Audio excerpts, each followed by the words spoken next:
નડિયાદમાં સંધ્યાકાળે જ્વેલર્સની લૂંટનો મામલો CCTV footage આવ્યા સામે 3 અજાણ્યા લૂંટારોએ હવામાં ફાયરિંગ કરી લૂંટનો કર્યો હતો પ્રયાસ। સૂરજ ટચ દુકાનના માલિક પૂર્ણાંક સાળુંકે પોતાના સ્કૂટર ઉપર જતા હતા ત્યારે પગે ચાલીને જતા બે શખ્સ જેમાં ટોપીવાળાએ થેલો ખેંચવાનો પ્રયાસ કર્યો। સીસીટીવી ફૂટેજમાં મોપેડ ઉપર જતા શખ્સોના હાથમાંથી બેગ ખેંચવાનો પ્રયાસ દેખાઈ રહ્યો છે। વેપારીએ હિંમત રાખી બેગ નહીં છોડતા હવામાં ફાયરિંગ કર્યું હતું। જોકે પિસ્તલ છે કે એરગન તે તપાસનો વિષય બન્યો છે। પોલીસની તપાસમાં સ્થળ ઉપર કોઈ બુલેટ ફાયરિંગના કોઈ પુરાવા મળ્યા નથી।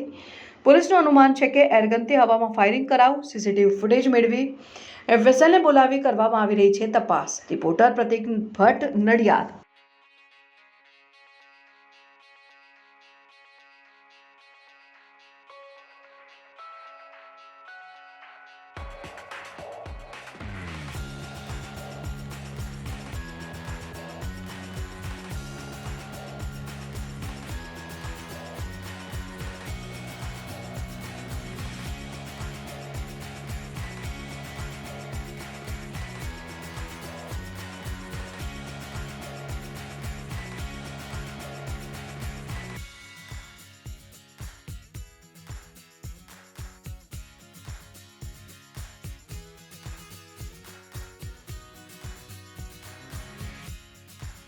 પ્રાર્થના સંદેશ ન્યૂઝની તમામ લેટેસ્ટ અપડેટ્સ માટે ચેનલને હમણાં જ લાઇક, શેર અને સબસ્ક્રાઇબ કરો।